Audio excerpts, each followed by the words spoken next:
Let's go! Raptors! Hello, and welcome, guys. Raptors 110, Hornets 108.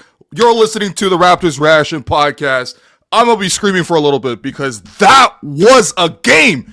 And honestly, so frustrating because of the referees. I could not believe the decision making down there. And very big credit to the Hornets because I did not expect this tough of an opponent from the Hornets and that effort by them. But god damn it, the Raptors are now 8-1 in their last 9 games. They win it again tonight in one of the most exciting games I remember at Scotiabank Arena in the last 5 seasons. Raptors clinch it at the end.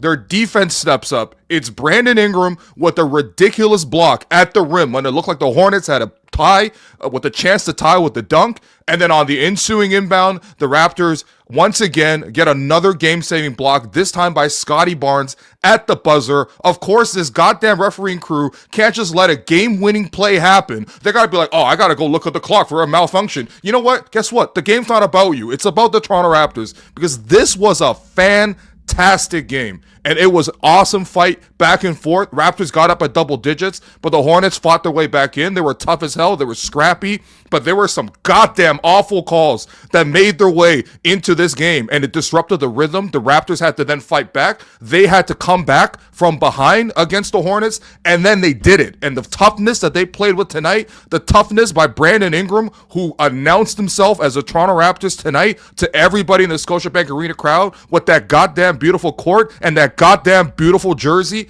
That was Raptors basketball, and we are back, baby. I'm not usually like this anymore, man. It takes a lot for me to get back to this level, but I'm buzzing. I'm genuinely buzzing throughout my body based on how good of a game this was. Raptors win tonight. Here's what you can expect in the React Pod. We're gonna get Alex Wong in later on. I know Alex has not made an appearance on the React Pod in a bit, but he actually went down to the arena tonight in my place to sort of get his observations in the game. I'm sure he'll bring a sense of calm and cool to this game. We got actually the whole crew, Jerome, our intern Karam, everybody's in because honestly, where else would you rather be than on a Monday night when you watch this exciting of a game by the Raptors? Because wow, that was a fun game. That was a really, really fun game. And I was just so fired up watching this entire one. I'm not going to lie to you. It looked like the Raptors are going to lose this. Down the stretch, the Hornets, again, took multiple leads. The Raptors defensively were tough, but the Hornets honestly made a bunch of big shots. I mean, Miles Bridges, who should be in jail, was making plays out there. LaMelo Ball, always very dangerous. Kon Knueppel, what a sensational rookie he is based on the way he played. I mean, that guy played like he's a 10-year All-Star. Based on the way that he was scoring the ball, reading the game. Rookie doesn't rush. Rookie doesn't press. He doesn't really even cause turnover. It was just really impressive by the Hornets. But, man, the Raptors fought, and they were up to the challenge. And you had a lot of guys step up tonight, man. A lot of guys step up tonight. To be honest, the Raptors' second unit has usually been the ones picking up the starters. And if there's anything you could say, it's like, there might be a little bit of trepidation because of the fact that the Raptors starters did not perform up to task. Well, how about how the Raptors starters played tonight? Because all 5 of those guys came up with massive contributions. Whether you're talking about Emmanuel Quickley and the floaters that he was able to hit to start the fourth quarter to get the Raptors back in control. Whether you're talking about RJ Barrett, who was able to, get open after Brandon Ingram drew a double team to cut in, to go in for the game-winning layup, as it turned out, to give the Raptors the 2-point edge before Charlotte got the ball back. How about Jakob Poeltl with his physicality and his size and his ability to just seal guys? Because if you look at the game-winning play, RJ Barrett drives to the basket, and yes, he does have nobody on him, but Ryan Kalkbrenner, the rookie for the Charlotte Hornets, who's been another sensation for them, was awesome all game in terms of protecting the basket, especially because this refereeing crew didn't call any fouls at the rim. But he wasn't able to get to this shot because you notice Jakob Poeltl is sealing that man damn near on York, on Bremner. That he might have put him on Spadina with how much he sealed him under the basket, which allowed RJ an easy chance to finish the play there. And of course, Scottie Barnes with the block at the end, Brandon Ingram with the block at the end, Brandon Ingram with the dunk of the season for the Raptors so far. I mean, it's been funny because, Brandon's talked about it with And Brandon's had a couple walk-off interviews, by the way, which is nice. You only get walk-offs when you win. You know, we used to make this joke on the show that, like, I haven't seen Savannah Hamilton in a while because legit, Raptors just straight up would not win on Sportsnet for, like, months at a time. But we've had a lot of Brandon Ingram walk-off interviews with friend of the program, Danielle Michaud. And I remember when they won in Brooklyn, Brandon, this is about a week ago, Brandon's like, you know what, I'm still working on my explosiveness. I'm still trying to find my way back. Well, it was back. It was back in a big way. Because, again, if you're going to finish in this game where the referee's not going to give you no calls at the rim, and there's a true 7-footer in there with, don't look that he's a rookie. Kalkbrenner's another guy who plays really, really well for his experience. If you're going to finish in that instance, you better cock it back and bang on him. James Johnson on Andre Drummond style. And I didn't even know Brandon Ingram had that in him still, because I know Brandon early in his career in Duke, maybe with the Lakers, even early Pelicans days, he would do that. But you're like, you know what? He's coming off the injury. He's a 10-year vet now. He's 28 years old. He didn't play much last year, only 18 games. Does he still have it? Started the season, you know what I mean? Like, even started this game, a little lackadaisical, loose with the ball, physicality-wise, they can disrupt him. But, man, fourth quarter, come time for it, pump fake, draw the guy up in the air because he's been knocking down threes, so they got to respect it. Pump fake, lift the defender, go down the lane, and then just all the way back and just crushed it. Absolutely crushed it on the rookie. What years from now, if that rookie goes on podcast, that might be one of the welcome to the NBA moments that he talks about, because that was a sensational play by Brandon Ingram, who, by the way, carried the Raptors in fourth quarter crunch time scoring. The ball seemed to always be in his hands. He forced the issue, got a foul one time, gave the Raptors an advantage. He missed an air ball, but it literally went straight into Scottie's hands. Scottie was able to catch it, take 2 hard dribbles, turn around, dunk it over Miles Bridges, put him under the basket, just like I should put him under the jail. But of course, the referees had to go look at that again. I don't know. Maybe it was just they wanted everybody to go look at how nice of a play that was, because that was a huge play by Scottie, who was super physical and played through a lot of the bullshit that was out there tonight. That was huge. I think that tied the game. But then, of course, the play where Brandon gets it. See, runs down the floor. The Raptors, forced the miss. Now it's their ball. There was a chance for a 2-for-1 because I think there was like 40 seconds left, but the Raptors didn't rush for it. They took their time. Brandon realized that in the defensive transition, he got Colin Sexton on him, and so that's a mismatch. So they took their time. They don't even have to run too much, right? They made sure Jakob was able to clear out a little bit. Emmanuel quickly. People always complain, okay, IQ got to be a point guard. IQ got to be a point guard. Number one thing about a point guard, where's the mismatch? He knew it right away.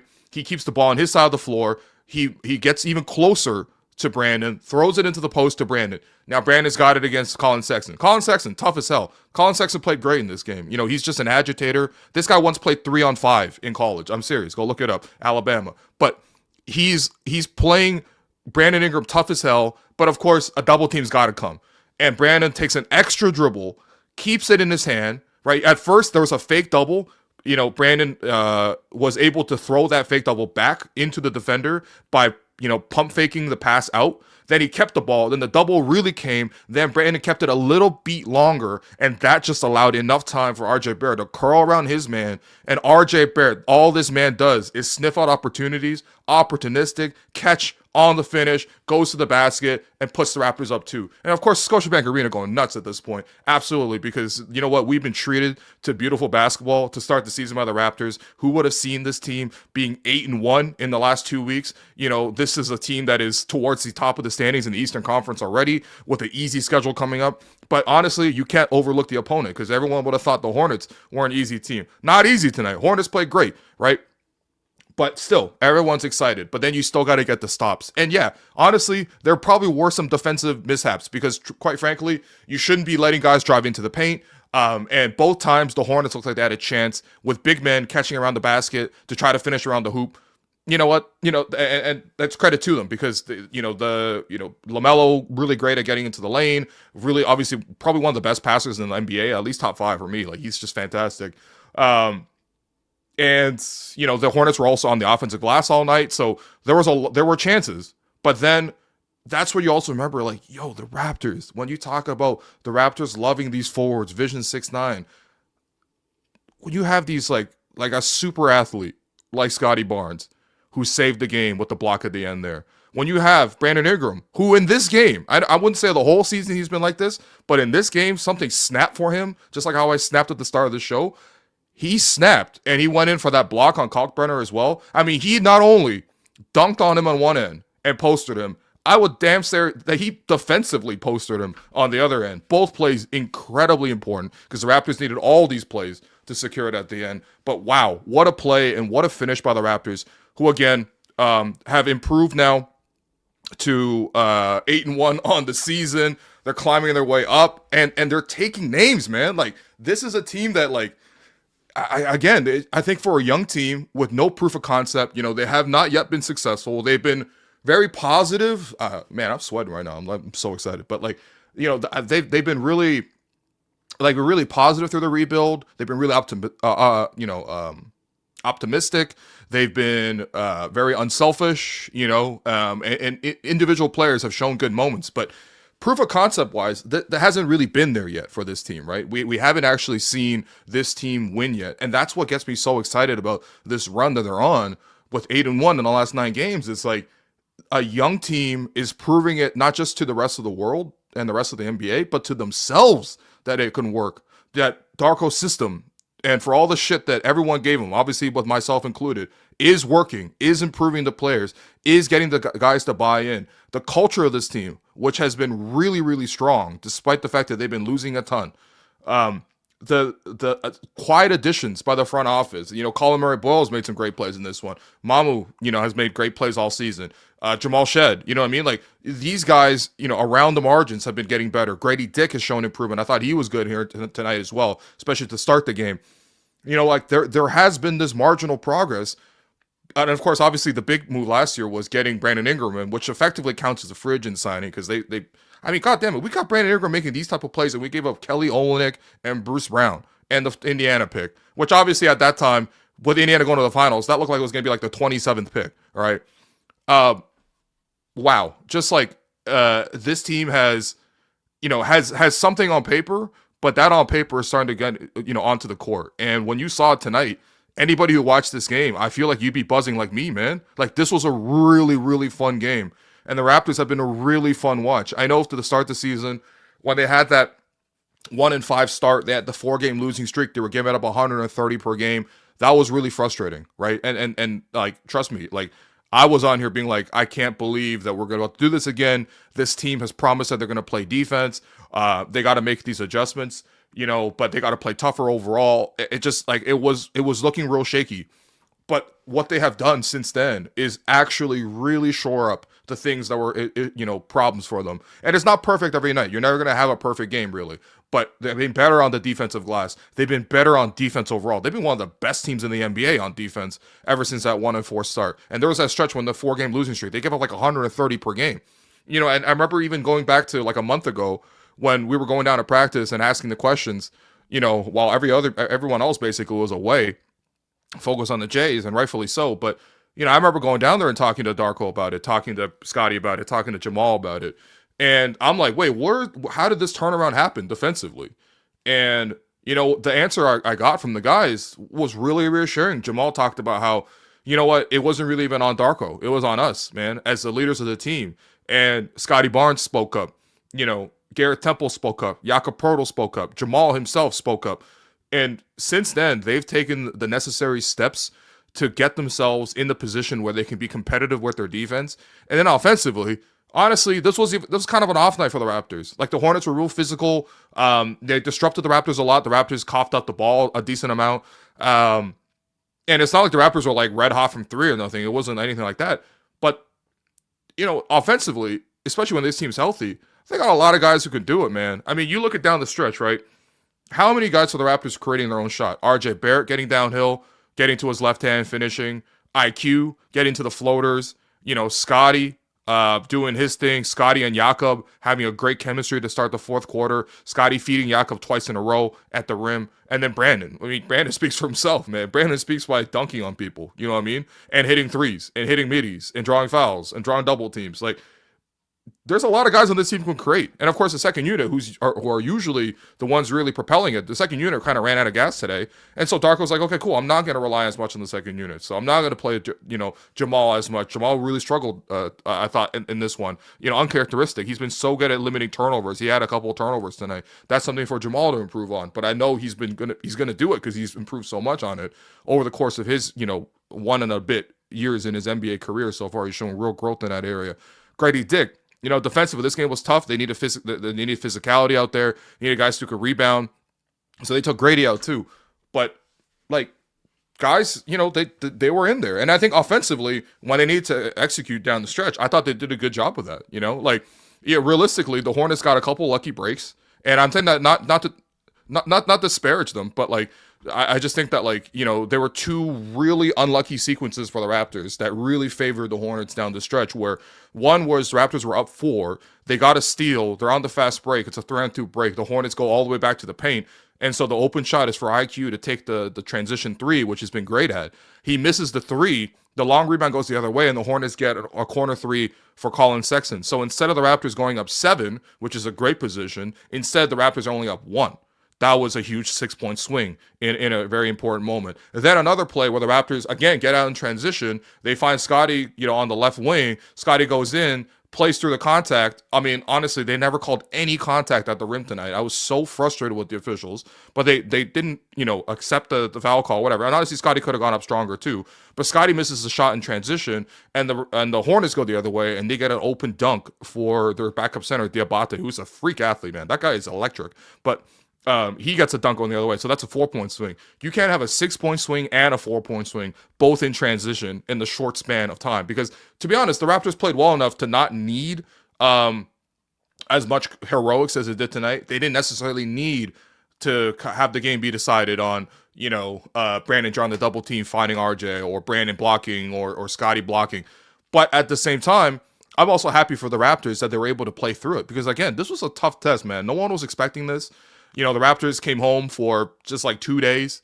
I think last time the Raptors were home, it was probably like 15 degrees outside. Now it's like basically 0. It's like freezing every night, basically.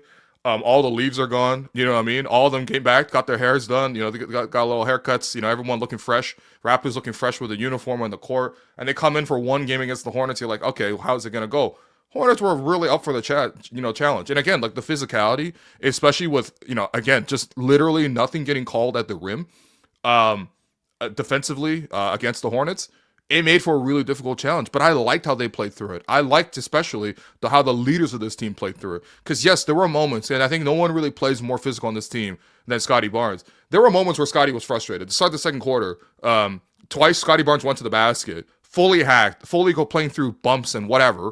And both times he manages to score without the foul call, and he's upset, he's annoyed, but again, he just kept playing through it. And that stretch there, I think it was like either 8-2 or maybe even 10-0, where it was like Scottie and Jakob and the Raptors second unit versus the Hornets to start the second quarter. That gave the Raptors their first double-digit advantage during that stretch, and it was because of how much they played through the physicality and they attacked it. Now, of course, in the second half, I thought honestly sometimes the whistle goes like this.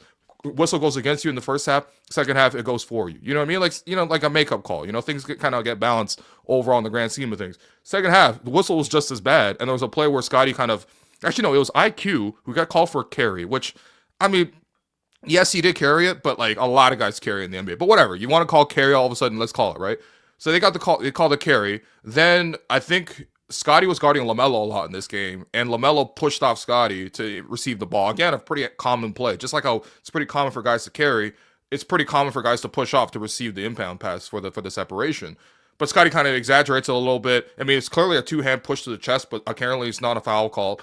And then Scottie, he flips his arm at the referee. Not even upset, just like literally kind of like, screw you. You know what I mean? You'd be screwing us all game. I can't believe you're screwing us in the second half too. And that got called as a technical foul. But besides that, the man played through it, and the whole team played through it. And this is the thing that's so important. However Scottie decides to attack the game and his focus for the team, that's how the rest of the team's going to focus. We've seen in previous seasons when, Scottie gets into it with a referee, he gets himself psyched out of the game, he's annoyed, he's frustrated, or he backs off from the challenge. That man never stepped back from the challenge tonight. Look no further than his 2 final plays. One where he puts Bridges under the basket and dunks on him for the 108 tie, and then the other play where he blocks it at the end there. That's how a leader plays through it, man. And I thought I was so proud of the way Scottie played tonight. Not even in terms of the stats, because we've seen, bigger stat lines from Scottie than 16, 6, 6, a block, or 2 blocks and a steal. It's good. It's good. But what I thought was great was his mentality in this one, because I really thought there was a chance there where the game could have sort of, careened out of control, and the Raptors get frustrated and the crowd starts booing, and maybe you throw in a little Darko crash out. I mean, Darko's been really good about not, popping off at the referees just in general. I mean, especially considering we had Nick Nurse before, and then Darko, the contrast in how much those guys talk to the refs is night and day. But even Darko, I mean, shouts to Matt Devlin for pointing out on the broadcast. Matt was like, I haven't really seen Darko this annoyed at the referees and this much on top of the referees this season. Because, like, Darko tries to sort of, like, again, similar to Scottie, he wants to sort of keep the focus on the game. He wants the Raptors to play tough, so he can't necessarily be as annoyed when the other team plays tough back at the Raptors. But again, this refereeing crew, man, this freaking refereeing crew was just, like pissing people off all night long. Like, I literally, for the whole game, like, it was, like, gnawing at me. And it's part of why I feel so good after a win like this, because they were able to overcome that. And I know it's, when we look back on it, we're not going to say, like, remember that win over the Hornets in November? But damn it, maybe we will. You know what I mean? Because, like, I see these points as, like, points where the Raptors could have turned back and folded, and they never did. You know what I mean? And that's how you string together a win streak. That's how you start to rack together wins. And more importantly, that's how a young team forms the confidence to keep going. You know what I mean? I think the goal for this season for the Raptors was, like, why can't we do what the Pistons did last year? Which is kind of crazy because, like, obviously, the Pistons were, like, a terrible organization. The previous year, literally, they won, like, 15 games, right? But they went from 15 wins to, like, 44 wins. That's a 29-win jump, almost unprecedented in the NBA. So rare. But that was a young team in the Pistons who caught a lot of guys by surprise. They formed an identity, and then they just learned how to actually play. The competitiveness, the requisite level, and how to execute, how to win close games, how to, again, just, like, compete with teams. And they started developing that. And you look no further. I mean, damn, as good as the Raptors are, the Pistons, who are injured as hell. I mean, Kate Cunningham's injured. Ivy's not in at all. Asar, I haven't seen Asar Thompson in a while. They're playing like Javonte Green and Paul Reed. And they're still winning nonstop. I think they're on like a 9, maybe 10 game winning streak now. And they're top of the Eastern Conference. Like, nobody had the Pistons top of the Eastern Conference. But I think a young team can, like, catch that, like, lightning and kind of find that rhythm and start trusting each other and develop chemistry. And honestly, if you want to use the Pistons, because, like, whatever, that's a totally different team. They play a totally different style. Maybe you look at the Raptors of old. You know what I mean? Because, again, another sort of analogy to this is, why can't the Raptors have what they had in 2013, 2014? Now, that year, they changed management, right? They brought in Masai to replace Brian Colangelo. At the start of the season, they started slow, but then they made a midseason trade. They got a lot of depth for their bench in that trade. Rudy Gay going to the Sacramento Kings for guys who basically all came off the bench, right? Like Gravis Vasquez, Chuck Hayes, John Salmons, Patrick Patterson. Like, all those guys were bench guys when they came back from the trade. But it gave the Raptors more depth to play with. It gave them a sharper focus of how to play. And all of a sudden, a team that was expected to be bad really finished the season strong. I mean, that's one of my favorite seasons ever. Like, that's right there for me with, like, I mean, the championship's number one, but that's up right there with me in that second tier of, like, most enjoyable Raptors seasons. Right there with, like, 2020, 2018, 2016, and 2014. Those are my favorite seasons of watching the Toronto Raptors, and maybe the 2007 Raptors after that. But that 2016 team finished 42-22. They found a rhythm. They found out how to play. And, we look back on it, and that's one of the best moments that ever happened to those organizations, when they chose to keep the course rather than to rebuild. And more than anything else, the players themselves determined that, because they played their right to stick together and keep competing. And I thought this was kind of the same make or break scenario. You have a change in management. Now, granted, you don't have a new person coming in, right? It's just Bobby Webster who's taking over from Masai, with Masai leaving.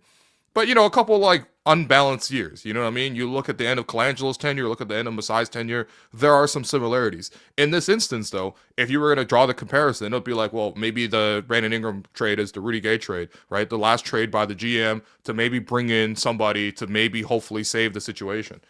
I don't think that's the same, because first off, I don't think Brandon Ingram is the same type of player as Rudy. But second of all, I think more than anything else, I think the coaching difference is really mattered here. I think the way Dwayne wanted to play was like, we want to play pick and roll, we want to play ISO, we want to limit turnovers, kind of play conservative on offense, right? And we want to be gritty as hell on defense. Darko wants to be gritty on defense too, but Darko is very much like optimistic on offense. I remember having this exchange last year when the Warriors were in town, and the Raptors at that time were like committing a bunch of turnovers, and I don't know, they must have been in a stretch where they're turned the ball over. So that idea of turnovers was in my mind. And the Warriors were in town, so I went to the Steve Kerr's pregame press conference, and I asked Steve Kerr, I'm like, Steve, you've had this system in place with the Warriors ever since you came in, where you guys have been high on turnovers, but you guys also produce beautiful ball movement. So how do you trust in the ball movement, even despite the turnovers? And I think his answer was really interesting to me, because it wasn't even basketball. It was sort of like, well, I think it's a matter of perspective. You know what I mean? Are you an optimistic person? Or are you a pessimistic person? And what Steve said was, I choose to be optimistic about the way we play. Now, of course, it makes perfect sense with the Warriors, because it's like, why would you not trust future Hall of Famers in Steph Curry and Klay Thompson, Draymond Green, Iguodala, Kevin Durant, obviously. You know what I mean? Of course, you would trust those guys to move the ball. They've always had good ball movers. But I thought about that, and I was like, you know what? Maybe it is a bit of a mindset thing. And I think over the course of how the Raptors have played and developed, and we've had a lot of players who played in other organizations come here, right? You look at RJ Barrett, Emmanuel Quickley, Jakob Poeltl, Brandon Ingram. That's 4 of the starting 5 all spent time in other organizations, but they've come here and they've changed, and they've even changed their mentality of how they played. And I thought, you know what, Brandon Ingram had all the right in the world to take a turnaround fadeaway on the baseline to chase the glory for the win. But the whole time he understood that, you know what I can do right now and the best play for the team is if I absorb all the pressure and I release it to RJ for the game winner. What about that type of glory? And you know what, man? If there's one guy taking a tough game-winning shot, it would be Brandon. But even him, he's like, you know what? I'm going to make a play for my teammate. And that's beautiful, man, because this game was not easy. This game looked like a loss the entire way. And for them to fight through it, I'm just so proud of them. So, again, like, the Raptors continue to win. They continue to fight tonight. They continue to share the ball as well. They have 6 players finish in double digits. Brandon Ingram, 27 points. Scottie Barnes, 16. Jakob, 13 on 6 of 7 shooting, by the way. Kalkbrenner, I think, is like very, very good player as well. But like, to see, Jakob tonight, I mean, the way the Jakob's played ever since he's overcome the back issues, and hopefully it stays that way, has been just massive, man. There's no way the Raptors are 8-1 in this stretch without Jakob's back turning around. There's no way. Just like there's no way that they're 8-1 without IQ turning around as well. But Jakob Poeltl has just been sensational, man. And it's like, it's all the little things. It's like a lot of things you notice with Jakob on the replay. Like Brandon Ingram had a dunk in the first half. I think the first play of the game, Brandon Ingram got a dunk, which was kind of incredible. Yeah, it was the first play of the game. Brandon Ingram got a dunk on the first play of the game, and if you watch the replay, off the roll, Jakob Poeltl seals Kalkbrenner so he can't come over. And it's like small things like that. Like that shit used to drive us crazy when the Raptors used to play the Washington Wizards back in the day. Marching court out was like a master at doing that for Bradley Beal and for John Wall back in the day. And of course, they had some legendary battles with the Raptors as well. But yeah, man, like Jakob's value to this team has been incredible. And RJ's been up and down. When the shot's not dropping or when he's missing shots in transition, it's frustrating. But I've been actually. Big shouts to friend of the program, Oren Weisfeld, who wrote The Golden Generation. The book is out now. It's an incredible book, really. It's an incredible book on the history of basketball in Canada, and it goes into depth about individual stories about the players on the Canadian team right now. And I just read 2 fantastic chapters. One was about Shea and Nikhil and how they were born like 50 days apart. And they were basically like twins, even though they're like cousins. They're basically like twins, raised by the same dad, played against each other the whole entire time. Nikhil was always the bigger, earlier player to physically develop. And so Shea was always sort of the underdog, and he had to sort of fight against his twin. And of course, since then, Shea's obviously hit his own growth spurt. Now they're like size, and obviously Shea's as skilled as he is. But I thought that story was incredible, getting into their backstory and sort of, how they grew up and the stories there. And then the next chapter was even better, which was the story about RJ Barrett and sort of his growth in as a player in Canada. And man, the stories I got to appreciate and the perspective I got to see there, like I was just like taken aback, like first off, how it feels like RJ was a professional basketball player ever since he was like 8 years old or something. Like this has always been like the dream for him. But he's always taken tangible goals towards it. He built himself these like goals and skills to sort of get to. and he had to sort of like really work his way here. Yes, he had physical talent. His I think on the mom's side, they ran track and they were in the Olympics. I mean, they were like 1992 Barcelona Olympics, which obviously, you know, is known for the dream team. But like I think like his mother's side, maybe his mom or maybe his aunt or something, like I totally forget. But like, you know, there's genes there, and obviously his dad, Rowan Barrett, was also a professional basketball player. But the steps that RJ took to sort of build himself into a player, and then I thought the perspective too, because you know, Orrin talked to a lot of his youth coaches along the way, and one part really struck me was I forget, maybe it was like Roy Rana or something, who, if you know Canadian basketball, you definitely know Roy. But like, I think they were talking about RJ, and it's just like, you know, the thing with RJ is he has this thing where when the game gets tough, he locks in more and he focuses more. There was actually one little bit that Orrin added in there too. I don't know if you noticed, but if you watch at the start of a game, when they're just about to tip off, if they move the camera around, they show all the faces, and you usually see RJ do this thing where he mimics flipping a switch right beside his temple, and that's him reminding himself to like to mentally lock in to the challenge at hand. Then he kisses both the wrists, which he has his, you know, late brother's name on the wrist, which is just genuinely such a beautiful and touching thing for him to do, to tribute his family like that. But then the story was like and I guess this is like a trend with even when he was younger. It's like when RJ hits adversity, he finds a way to lock in, and I'm just like that stuck with me because like the last couple games. And I know this is not real adversity. Like, you know what I mean? This is some games in November. Like, RJ's been to the playoffs. RJ's played in, you know, the world stage. He's been to Olympics. Like, he's been bigger games than this. But I'm watching and I'm like, oh, man, over the course of the game, I'm like, oh, man, it looks like another bad RJ game. You know, he's forcing it here and he's not making the shots here. Or he lost his man a couple times to start the second half. And Darko called a quick timeout, like literally 30 seconds in, because the Hornets went on a 5-0 run to instantly tie it. And so I'm like, okay, y'all, RJ had some slip-ups. But then down the stretch, RJ played fantastic, man. And again, just like learning the stories about these guys and understanding the perspectives. I mean, that's why we need to support like journalism, and that's why we need to support the storytelling around this team. But when I saw the end of this game, that's immediately what I thought of was what Orrin wrote about in this book. So anyway, we're run on long enough here. We're gonna take a quick break. We're gonna hear from our sponsor, and when we come back, we're gonna take your questions, and hopefully we'll get Alex Wong in as well, because he was in attendance tonight to take in the game, and he's promised us 5 things from the Raptors game. So we're going to take this quick break, and when we come back, we'll take your questions. This segment is presented by Table Fare and Social. Get your pregame bites and after-work drinks at Table. It's at a great location right across the street from Scotiabank Arena and just steps away from Union Station and the Metrolinx bus terminal. Will, what are we having at Table Fare and Social? Well, they got one of our favorites in the city, Alouette. Ooh. And you, of course, you know Alouette.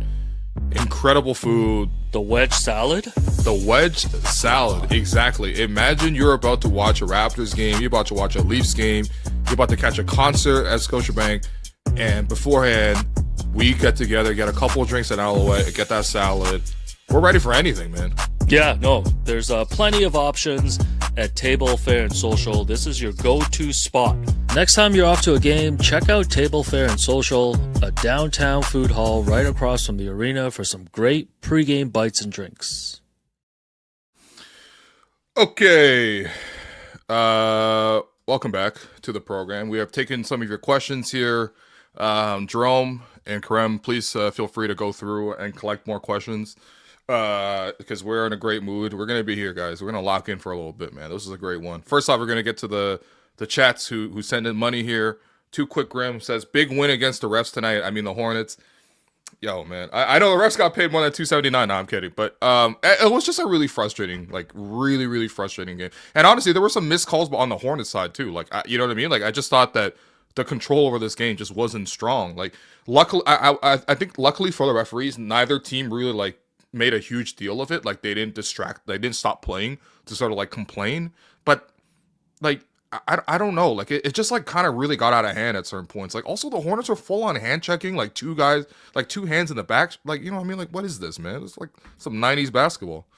Tyler Mackey, who sends us $7, says, it's one thing to get a game-winning shot, but back-to-back blocks just shows how locked in and committed this team is, especially BR3. Yeah, no, Brandon Ingram, I did not expect that from him. Brandon, I just honestly think that, like, I've been watching him closely, obviously, because he's new to the team and he's been so important. But, like, I have been, like, in the back of my mind, and I think I've said it a couple times on the show, too. Like, I'm just like, you know what? It feels like he's playing at, like, 70%. You know what I mean? Like, I know he's a smooth operator. Obviously, you know, Brandon's not new to the league. We've seen a lot of him in his career. I remember, again, even watching a lot of him at Duke. And I'm like, okay, I know that, like, yeah, he's smooth. You know what I mean? He's not going to play all out. He's not that type of guy. Like, him and Scottie are, you know, kind of like fire and ice type of thing. But it still kind of escaped me. I was like, you know what? I know there's a little bit more. And then I kind of was confirmed when Brandon, you know, told Danielle that after the post game in Brooklyn. And obviously after the game tonight, you know, Brandon was in a great mood. He said, no, there's still more coming from on his end as well. So, like, I'm actually looking forward to sort of seeing this on a consistent basis. But when he reaches that peak athleticism, I'm just like, this guy's a great athlete too. I mean, first off, he's like 6'8", 7'3" wingspan. We see it all the time with the wingspan, the way he's shooting over guys. But I think there's a physicality element where, like, I'm not expecting him to dunk through guys as much as he did tonight. Although he has some poster dunks like that. It was just from earlier in his career. Last couple, you know, he's been obviously more banged up, but yeah, it's good to know he can reach back for it. Because I do think that, like, okay, and I know, like, I might be putting the cart before the horse kind of thing, but, like, I look ahead to, like, okay, if the Raptors are in a playoff setting, or even maybe in a month from now, the Raptors are in an NBA Cup finals setting or semifinal setting where it's like you need to win this game to advance type of thing. How are guys going to respond to that? Are they going to be able to play through the physicality? Are they going to be able to, you know, play through some frustrating calls, some frustrating defense, you know? And are you able to elevate your game when games get tough? You know, one thing is the Raptors have been blowing out teams. Like, you know, the Nets are genuinely terrible. The Pacers are genuinely terrible. You know, they played through some physicality in Atlanta, but they broke them. Cleveland didn't even match the physical. I mean, like, again, you know, I didn't even want to talk about he who should not be named. Like, so yes, they've won, but, like, it's also like some of these games, I don't even feel like the Raptors have been pushed that much. This game, they were pushed, and I think sometimes when you get pushed, you got to be able to respond in some way. And I thought Brandon was fantastic all night. It was great to see a 3-ball drop for him. But then when he reached back for the plays with physicality, right? That play where he dunked it, that play where he blocked it, like, that to me was like, okay, that's really exciting. Because you know what? You can keep that in reserve most of the time. You know what I mean? 82-game season, you're a vet. Like, it's a long year, whatever. But when the team needs it, I hope it's there on demand. And it was there on demand tonight. So that was beautiful by the team. Yeah, and similar point, Ingram's best game so far overall, offense and defense. Yeah, that was eye-opening how good he was in this game on both ends of the floor. And again, it's like this was kind of like the full package. Like, yes, you got the clutch scoring. Yes, you got the 3-ball to drop. Yes, you got to the foul line. Yes, you did some playmaking. But also 2 steals and 3 blocks and some pretty big rebounds too. I think the physicality for me with Ingram has been largely showing up in the rebounding. He's been coming up with these tough rebounds. But yeah, he just got a lot of it going tonight, man. And honestly, it looked like it was going to be a bad start because he had a bunch of turnovers. And he overcame that immediately and finished so strong. Yeah, didn't know BI was going to dunk like that.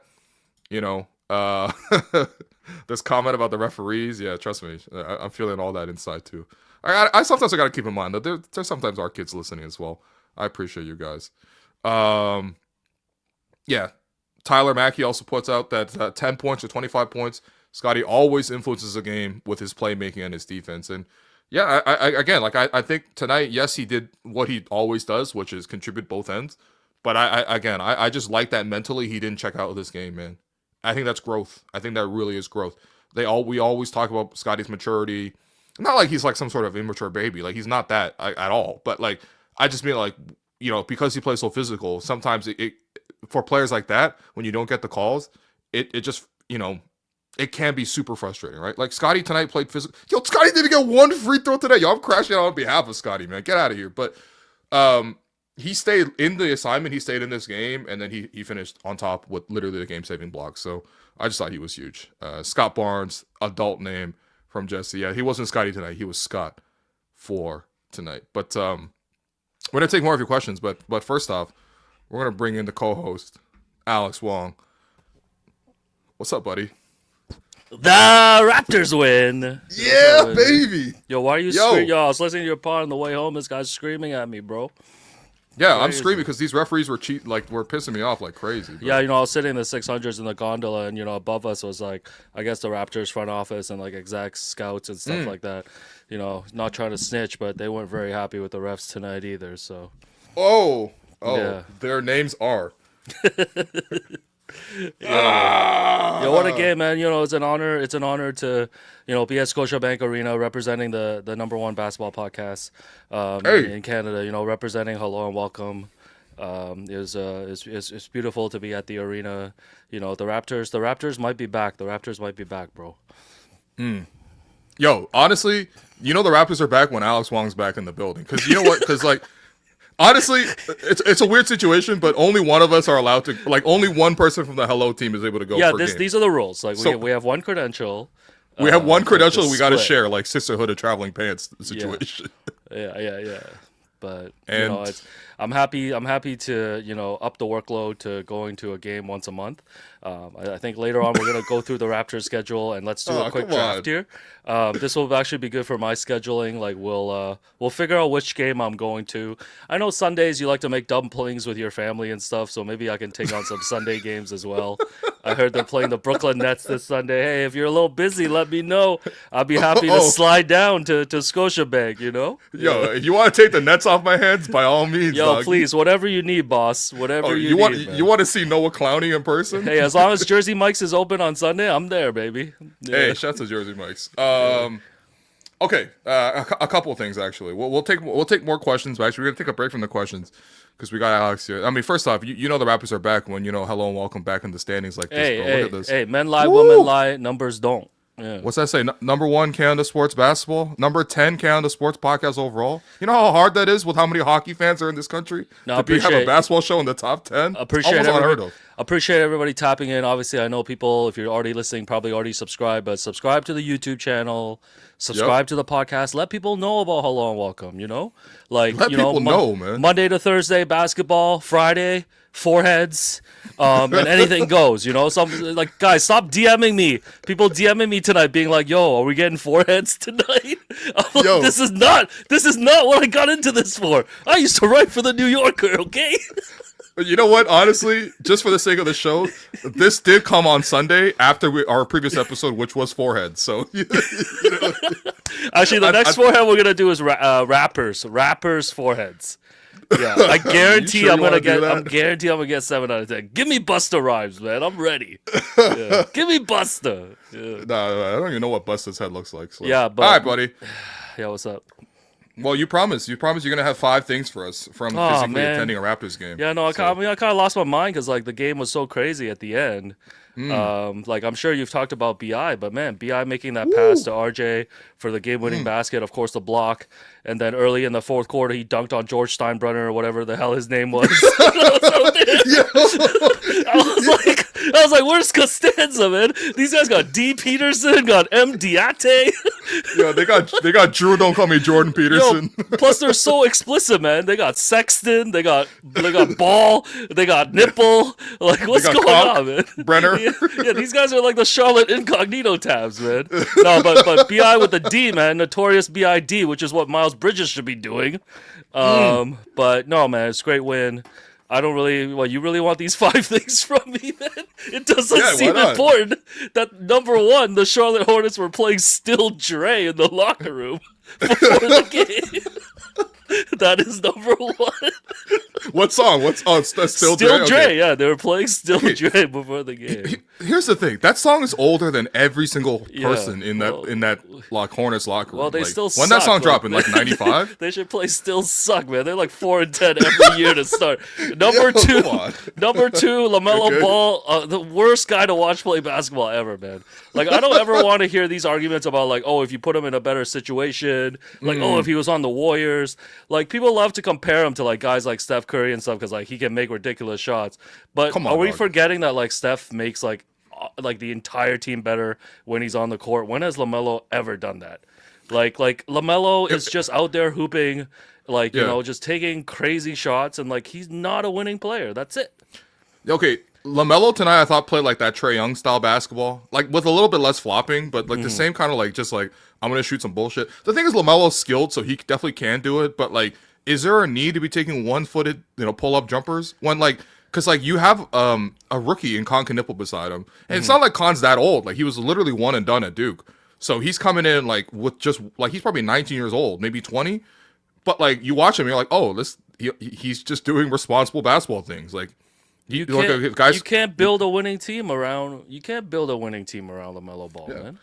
Look, I love LaMelo. I think he's so talented. I love watching his highlights. But that's the thing with LaMelo. All you gotta do is watch the highlights. LaMelo, a great highlight player. Yeah, number 3. I mean, people watching, I guess now they know. But did you know Pat Connaughton was on the Hornets? Yeah, I was walking in the hallway, and I was like, "Yo, God forbid a white boy's catching a vibe, and it's Pat Connaughton in a Hornets jersey. How did he end up there? What was the trade?" I actually don't know at all, to be honest. How did he end up there? I need to know the transaction tree on how Pat Connaughton ended up on the Charlotte Hornets, man. Oh man, you know what? We would have never known Pat Connaughton was on the Hornets if you didn't physically go down there and use your credentials to that, my brother. This guy was playing heavy minutes too, man. He was making good plays. It says here July 6, 2025 was traded by the Milwaukee Bucks and a 2031 second round pick and a 2032 second round pick to the Charlotte Hornets. That's insane. They traded him for picks that are going to be in Trump's 4th term, man. This is insane. Yo, they signed that 50-year Trump mortgage, man. Yo, that's insane. They got back Vasily Micic. Okay, yeah. That's the He's an international demon. He was the demon that was hooping with Jokic, I think. He is Serbian, yeah. Yeah. Let's see. Am I wrong? Did Vasily Micic break his testicles or something? I remember there's something that happened with him. Okay, I'll look that up too. Yeah. But go up to number 4. Number 4, Sandro Mamushvili. Airball 2 straight threes during warm-ups before the game, so it was worth watching it just in case, with FBI and point shaving going on. But Mamu was a gamer, so he's acquitted of all allegations. Yeah. Oh, okay. All right. Yeah. Number 5. To be clear, I think Micic is okay actually. Okay. I don't think he. Okay, never forget what I said. All right, Incognito Hornets back. Yeah. Number 5, if you catch yourself down to watch these exciting Raptors, definitely hop out to Union Station food court. Jersey Mike's Italian sub. That's on my in list now. That's nice. Probably the best sub that I've had in a while, and Little Craig's cookies too. So wow, that's yeah. Well, that's it. Come on. Security almost didn't let me back in. I almost caused an international incident. Because there was nobody. You're dressed like Chinese Mr. Bean? Yo, I look like you're dressed like Mr. Soybean. Today. I look like a Chinese pastor. I'm like, anybody want to pray with me? Have you heard the good news? The Raptors are 8-1 in the last 9 games. Actually, number 6. We got Kuhn. 6? Herbie Kuhn got to dial it down in the last minute, man. So I think these are the things that you only pick up when you're at the arena. Hornets have the ball as a tie game, and he's like, defense, yell defense. And then he's like, louder, louder. And he's doing it as the ball's already inbounded. At some point, I think the other team's going to file a complaint and cost the Raptors a win. And we can't have that in this tight Eastern Conference. And then he was like, yo, the clock has expired. Scottie Barnes with the block. He's doing play-by-play at the buzzer. Yo, do you remember the all-time Herbie moment? Yeah. Is during that 30-point comeback. Remember, you and I were both there for that. For when the Raptors came back down 30 against the Mavs. Yeah. And I think it was around Christmas. I think it was just before Christmas, maybe a week before. And after the final buzzer sound and the Raptors won, Herbie went on the mic and he was like, "Raptors win, Raptors win, Raptors win. Do you believe in Christmas miracles?" It wasn't even Christmas. It was December 22nd. Yeah, I was like, yo, relax, man. Oh man, yeah, that's about it. No, it's good. It's good to see. It's good to see lots of people, at the arena and stuff. Shouts to Zoe, shouts to Nell Cam. Ran into listener Lisa Louie. She was at Jersey Mike's as well. So. Word. Yeah, you had a lot of food because usually you're at table fare plus social. Yeah, that's right. Yeah, having Alouette, the wedge salad. Alouette, yeah. Pie, yeah. I can't wait to go back. Yeah, but that's it for me. Okay, well, you know what? That's all I got, boss. I would have never known that Kon. Yo, is this the full fit? Yeah, man. Yo, You gotta. Yo, chat. What do you guys rate the fit? You guys rate the fit in the chat? You gotta step up on a Monday when it's Raps Hornets, man. But hold on. Break this thing down for us, man. What's the fit here? What's on feet? What's on feet? Just a little, Wales Bonner, Adidas Sambas, hello and welcome hat. Of course. Vintage Burberry coat. Burberry? Yeah, little beams. Oh, this guy think he OG Anunoby right now? Beams okay. plus blazer from Lost and Found. Uniqlo, who might be sponsoring the pod soon. Uniqlo top and some vintage Levi's jeans, man. Yeah. No, you're looking fresh, man. You got a clean shave going too? Yeah, clean shave, feeling fresh. No, but I think there is excitement building just, even at the arena about the Raptors, like, even amongst the media members, they're just like, yeah, finally there's something like exciting to talk about. So hey, speaking of Uniqlo, bro, look at this, man. Yeah, shout out to Uniqlo, bless me blessed with the upcoming Uniqlo Cause, winter collection. So no, we have started conversations to get Uniqlo collaborating with Hello and Welcome. So hopefully streets are saying you're 40, so but I mean, there's nothing more perfect for 40-year-olds than Uniqlo. I'll tell you that much, man. Uniqlo ageless, man, ageless wonder. You're not gonna show my 6'7" jokes that I was making today and stuff in the chat? Come on, Jerome, when you screen cap it, make sure you screen cap my response. Okay. When we show that one as well. It says Alex's 1993 drip. I mean, that's kind of your goal, right? Like that was. Listen, man, my drip is my own, man. That's what's important. That's right. Can we draft the games that I'm going to now? Yeah. Yeah. Let's do that. So like we mentioned, only one of us can go to the game at once. So I think what have you settled in? Like once per month is good. I think once per month is good, but I think we can throw in the Sunday family dumplings exception, because I've known you for a little bit. Like I know Sundays is for the boys. Sundays for the family. Like I feel like Sunday's a big family day for you, because like I feel like every Sunday. Yeah, so this was me walking to the arena. Saw the train signs that said 6-7, and I still don't understand the 6-7 trend, but I sent it in the chat. And then Will's like, "You're 4-1." You're 4-1 like Raptors magic, man. Oh my god. Anyways, so I've got the Raptors schedule pulled up here. I would happily be a team player and volunteer to go watch the Nets this Sunday at 6 p.m. Okay, yeah, because low-key, I do have like family visiting in from California, so I probably will have to spend more time with them. Okay, so. Jerome and Karam. Actually, Jerome, can someone pull up like the monthly calendar, please? Or and also Jerome some sort of Raptor calendar. Karam, could you track the games that I'm picking so I can put it into my Excel spreadsheet after for my schedule? Okay, so that does it for November. So December, we got Portland on December 2nd.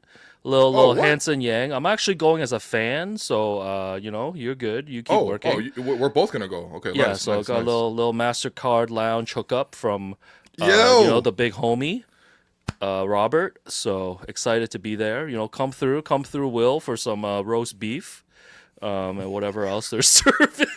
Yeah, they got a lot of good stuff in the MasterCard lounge, man. I'm not gonna lie. Agent. Where's Scully?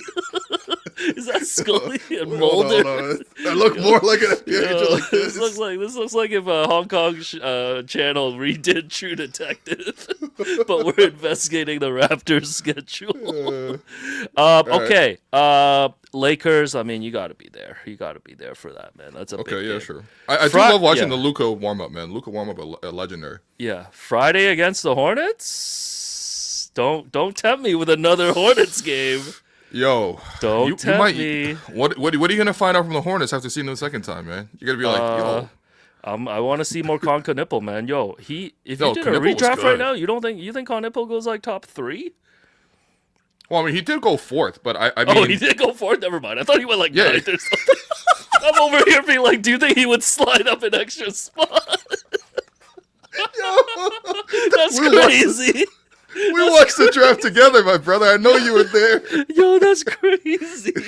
I know we were there together. Oh man. Okay, Hornets are an option. No, but if the season ended today, I actually Kon Knueppel will win Rookie of the Year, which is kind of nuts. Yeah. So they play the Celtics twice at home on the 7th and the 20th.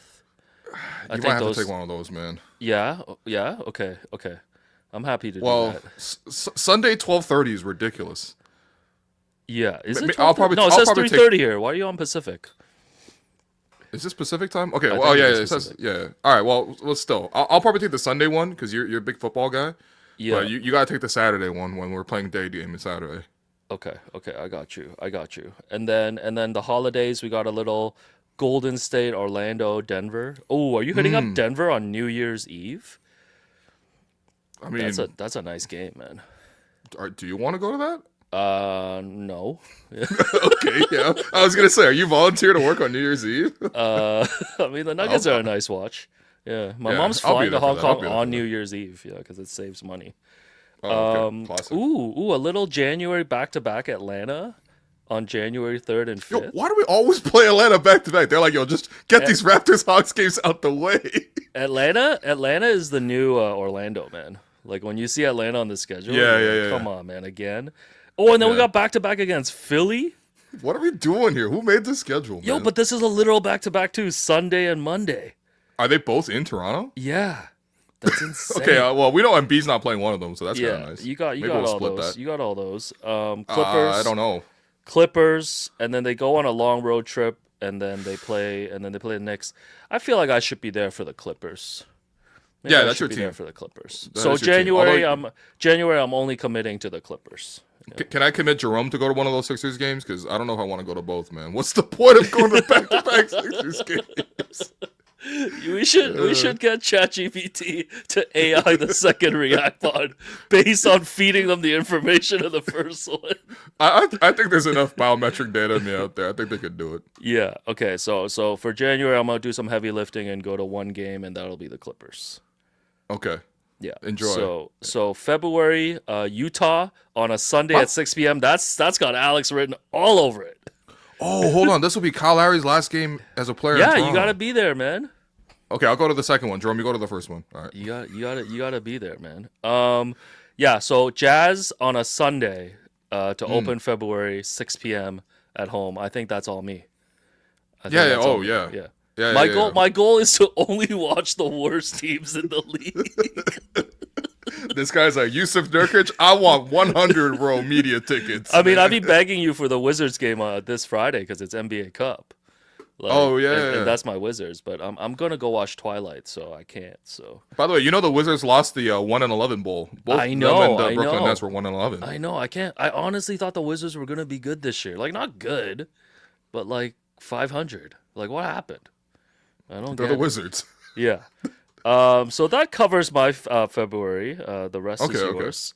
Okay. And then aren't you usually gonna take like your standard trip to like Curacao or something? Like, don't you usually disappear to Cuba to like read or whatever? Yeah. this guy's like, I gotta go to the Caribbean just to read. Yo, I went to Curacao in September. Read 6 books. Since I've come back, I've read 0. Why can't I read when I'm in Toronto, man? This guy can't read at home. Why can't I read? Yeah, so March, let's see. Knicks, Suns, Pistons. Those are all good games. Oh, I'll take Pelicans on the Friday. Word? Pelicans Friday. Yeah, give me Pelicans. Wow, you're gonna watch Queen? All right, you know what? Yeah. You know what? It's time for you to see your Queen. So go ahead, man. Let me take the Pelicans. That game. And then I will take the end of season. I will take the end of season game against Brooklyn. Yeah. Sunday. Okay. At 6 p.m. And then you can go to the playoffs. Oh my god, that might be the worst game 82 ever. Raptors Nets on game 82. And then, yo, you're about to see AJ Lawson. You're about to see Elijah Martin. You're going to see Chucky Hepburn. I'm about to see Mike Simonetta at point guard. Mike Simonetta, get out there, man. Yo, it's going to be Simonetta and Joseph Cacharo, the Calabria boys. Yo, I'll put down 20 points for Calabria that month. No problem, man. And then you can go to all the playoff games. Yeah. Okay, I'm happy we've solved all our issues of Yeah, we did it. of No, staffing. but we'll play it by ear. We'll play it by Yeah. ear. You never know when those dumpling dates come up. Yeah. Nathan asked, "Why am I watching two grown men go over their work schedule? It ain't my fault. Months man. in advance. The numbers keep rising on this thing. Have we ever hit 2,800? Yo, even when we traded for Ingram last year at the trade deadline, we Yo, still didn't even get when the 2,800. Jays came within an IKF a toenail of winning the World Series, not this many people tapped in. No, shout out to Okay, Raptors fans, man. I'm sure for the diehards, like, it's been tough. It's been tough for a few years, and of course hearing about the city not care about this team and like it's kind of fallen off, and it's good, man. It's good. Like, but we got to keep building on it. It's cool. It's cool that they have this easy schedule. I mean, they almost lost tonight. Like if they want to be a good team, like they got to take care of business here. Like no going 500 over this stretch. Like you got to take advantage, man. Yeah. Because the schedule is gonna get tough. They go on the road a lot too. So, but I don't know, man. It's exciting, man. It's exciting right now. 9-5. Yo, can we commit you to talking a little ball? Oh my god. Yeah, sure. Yeah, what's up, man? All right. Player leadership. Barnes and Ingram featured as key components of this physical shift. Barnes, especially as a dominant force. What was the in-person experience watching Scottie? I know you've seen Scottie a ton. Obviously, Yeah, no, in his career. I think a lot of questions about Scottie early in his career, about just like his inconsistency, kind of like sometimes coasting through games, sometimes disappearing for quarters at a time. I don't think you're seeing that anymore, And I think a lot of his contributions aren't based on his scoring. I feel like he's really figured out how to be a positive contributor. Kind of at all times, like even when he's not getting the ball as much or even when he's not scoring as much. Notice a lot too, like even during and between like timeouts and stuff, like Darko having a lot of conversations one-on-one with Brandon, one-on-one with Scottie as well. And the thing for me that strikes me seeing those moments is that when Darko came in, he was inheriting a team, right? Like he was inheriting players like Pascal. He was inheriting a broken team, a mess. But he was inheriting like Pascal, he was inheriting OG. He was inheriting a group of players that had already established themselves here in Toronto, that had already built relationships with previous coaches. And sometimes that's really tough, especially for a rookie head coach, right? Like it's different when you're like Doc Rivers. Right. Like you have experience, you come in, you probably have the respect of someone like a Giannis. Sure. But it's like you're Darko, like you're a rookie coach. You have to take over the team, but you also have to kind of manage these egos. You have to manage these relationships. You have to earn people's respect. And I think he's gotten a chance to build with Scottie, and we know that relationship is strong. And I think in the short time that Brandon's been here, like Darko's worked really hard to build a strong relationship with Brandon Ingram as well. And I think for the first time now in his tenure with the Raptors, like this is really Darko's team. And this is really Darko having a strong relationship with the top guys. And I think that goes a long way. Like you can have as many Garrett Temples, Thaddeus Youngs, and Otto Porters as you want. But like end of the day, the relationship between coach and stars are just as important. And I feel like you're seeing Brandon buy in, Like I don't think he's ever gonna be like a crazy two-way force, but it's like I didn't know he had that in him, man. No, like, but that you see just like the energy that he's playing with, right? And it's like those tough buckets too, like the fadeaways in the corner.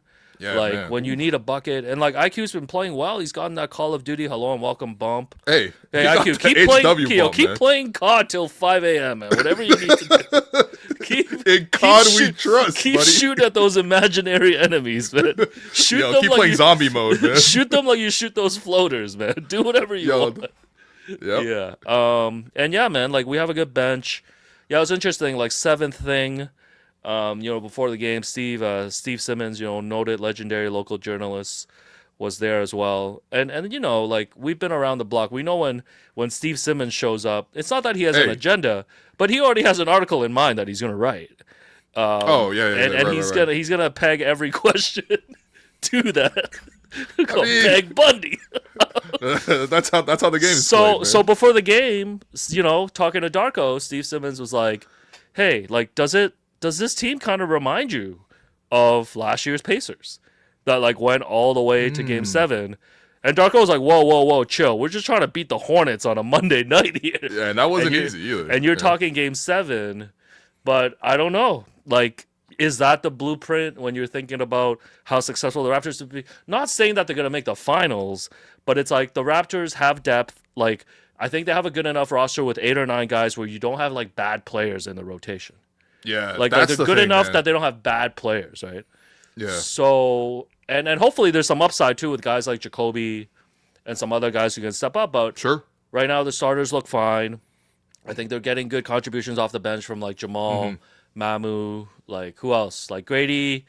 Grady's been like okay. Honestly, Grady's like hit or miss, but Yeah. I feel like Grady's been playing harder than I've ever seen Grady play. Sure. Like, But he's accessed a harder compete level. I'm The still skill waiting. level is still kind of the same. Yeah, but, you know I'm what still I mean? waiting for him to be that shooter guy though. You know what I mean?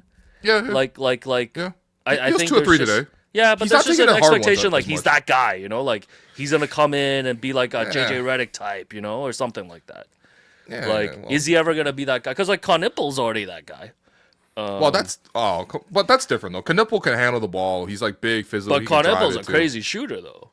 Yeah. I mean, Kon Knueppel's the 4th overall pick, man. Like, Which I didn't know. he's very impressive. No, I mean, he's definitely a lot better than Grady. It's not even close, to be honest. Yeah, no, but you would hope like maybe Grady rises a level there because that would make a huge difference. Sure. But yeah, no, I think. I mean, I'm not going to say the comparison's outrageous, but I do think like any team in the East with aspirations could probably look at the Pacers as a model. Because like right now the Raptors are top 4, like Pistons are at the top, and respects to the Pistons, they've really built on last year. You know, Knicks and Cavs are there, but the Raptors are right there, and I think if they can put together a good stretch here in the next couple of weeks, then maybe you know when the schedule turns to like December and January, you can really look at maybe them competing for a top 4 seed. Maybe forget about top 6, forget about just like scratching to be out of the play-in. You know, so. No, I mean, this is the thing. I want us to like kind of sit and enjoy it all. You know, I think Jack has a term for this. Like when teams like start to form an identity and start to get better, he calls it the innocent climb, where like kind of nothing can really go wrong and you're celebrating it. And like you might look ahead to like, okay, like the Pistons, for example. Like last year, they made the innocent climb. They're a competitive team. They make the playoffs. They lose in the first round, right? And then it's like, okay, how do they improve off that? And we'll see. I mean, right now they actually look really good, but like I want us to just fully enjoy that. Like the last time I felt this like sense of surprise by the team, and the optimism around it, seeing something new, seeing it work for the first time, seeing young players show us something new, seeing old players show us that they can contribute in different ways, was 2013, 2014. And that year was one of my favorites, man. And, you know, that year, like midway through the season, I'm not talking about like, yo, how are we going to look against like Paul Pierce and Kevin Garnett in the first round, or how are we going to match up against the Heat, or how are we going to match up against the Pacers if we play Roy Hibbert and Paul George and Jeff Teague. You know what I mean? Like I was just thinking about like, yo, it was exciting that we won this game. It was exciting that we beat OKC. It was exciting that we beat Dallas. It was exciting that we came home and we beat the Pacers. This is crazy because these are like 12 years ago, but some regular season games in like December and January still stick with me because I remember the feeling of excitement. And that's kind of how I feel right now. But yeah, let's just kind of enjoy this season. You know what I mean? Like, not say we're playing with house money because we're building something, but man, it's been really fun, man. Like it's been a real nice surprise. Well, I think it's good. Like, you know, now we have something to like kind of build towards with this early start. And to be honest, like even having the NBA Cup, the chance of advancing in the NBA Cup, you know, I think for all the jokes that we make, you know, about that tournament, like I think that'll drive a next level of excitement for the fans too. Like to see us in like the quarterfinals, like just to see us in these. I just want to see in like must-win games. Like, how do you execute down the stretch? Because I think winning the cup would be nice, but the experience of having to play that, it's like it's nice. You know what I mean? It's like kind of like a fake playoffs. Yeah, right? Well, I thought today too. It's like, you know, you don't want to get into close games against teams like the Hornets, but sometimes it's good to see how they react to that down the stretch, right? And for a little bit there, it did look a little shaky. But they stepped up when they needed to, and again the defensive sequences like there at the end was just super impressive. Like those were 2 like for sure layup baskets that they like, took away. Yeah. That was incredible. Those were 2 game-winning baskets. I can't believe Brendan got that block, man. No, I didn't know he was physically capable of that anymore. Yeah. By the way, this is a good one from John. Question / shout out. Scottie maturely asked Darko not to challenge the out of bounds play. Had the referees pulled some bullshit on the last final block, Darko will still have that challenge in his pocket. There was a chance, obviously, to go OT as well. Yeah, so what happened was the ball went that? out of bounds. So then IQ actually was initially asking for the review because IQ was like adamant to Darko that it was off the Hornets. But then Scottie actually like pulled IQ aside and then told Darko to not challenge. Right. Scottie basically said like it was out on me, like don't challenge. And then the bench guys, the assistant coaches, the 19 assistant coaches, all pulled out their iPads, and then they were like reviewing it. But then once Scottie said that, hey, like it was out on me, then they just called it off. Yeah. Yeah. Which again, it is different because like I think in a lot of scenarios you've seen Scottie just like ask for challenges, but like Sure. I do think that's another step. You know, that's another. But step, I think that's like, trust. You know what I mean? That's trust. I think Darko maybe in lower leverage when the Raptors are tanking, Scottie wants to challenge, we'll challenge. Yeah. You know what I mean? Like I'll back up my guy. And I think to your point, that was such a good point about because no one understands workplace dynamics more than Alex Wong. Okay, this guy should be in HR really. But like you're right. Like Darko coming in, you gotta. I mean, every coach gotta win the trust of their star player. But especially that mess that he was coming into. Yeah. How difficult it was. Like he always had Scottie's back no matter what through thick and thin. And I think it's starting to pay off. You know what I mean? And I think it's not just paying off in terms of the success of the team, but even in small moments like this where, you know, Scottie's like, you know what? I've never seen Scottie actually do that before where he's like, yo, don't challenge. Yeah. And that was like the game on the line. Because it was kind of like an out of bounds play. They didn't even show a replay, so I don't even know. It was like an out of bounds. There was like a crowd. So maybe, I don't know, maybe they could have got a ball back. Yeah. But yeah, Scottie's like, don't worry, I'll just make the game saving block. Yeah, that's why I think that's cooler. That's why I think, especially for a young team or a team that's coming together like this, it's nice. It's nice to see them play close games, man. Yeah, like, exactly. Because you want to go through these reps and see how they react in these moments. Like even if it's against the Hornets on a Monday. But let's blow out the Wizards and the Nets this week. Yeah. Yeah. Jamie says Scottie was that kid in the commercial said, "Coach, that was out on me." Oh my god. That's a great one. That's a legendary one. Yeah, basketball. What else, man? The whole crew's here, man. Champagne Bapu says. Yeah, what Yo, up, Alex? Bapu? My Bapu. What up, Bapu? I'm gonna see my Bapu tomorrow, man. Yeah. Yo, you're really dressed like it, man. Honestly, everyone's loving the fit. Stephen LeBron with the substitute teacher fit on. You know, got a business substitute fit. teacher. We'd all be out by noon, bro. Yeah, you actually would be an elite. Ring the bell at noon, man. or I'd get the whole class to just gamble. Yo, arrange your tables in a circle. Dealer's choice. This guy's like, yo, for gym class, we're gonna play blackjack. Yo, your 6'7" is no good here, Gen Z. That's a shitty hand at blackjack.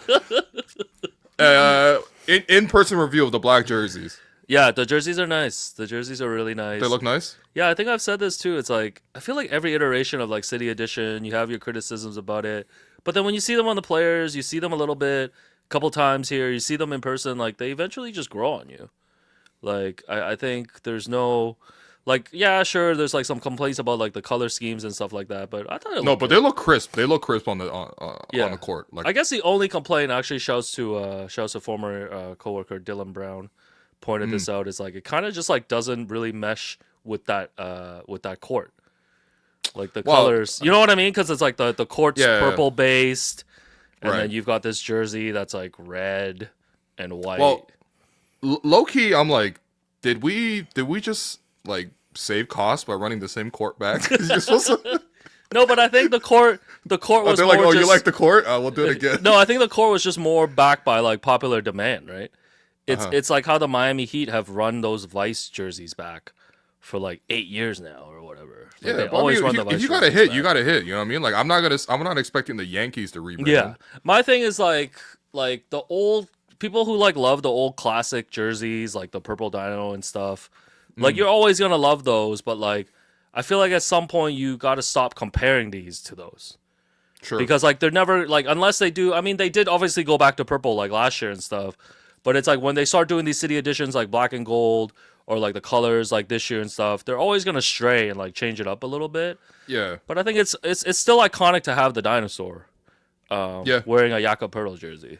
Yeah. Wearing a Jakob Poeltl jersey, man. Shouts to Danielle, man. You didn't hear it on the broadcast, but she said at the start of the game, she's like, I asked RJ about it, and RJ was like, why are they all wearing Jakob Poeltl jerseys? Well, RJ stole my joke. Yeah. Yeah, man, you know, these players are on pretty online. But no, I liked it too. You know, I think every year we always look at the jerseys, the design comes out. It's like always a leak.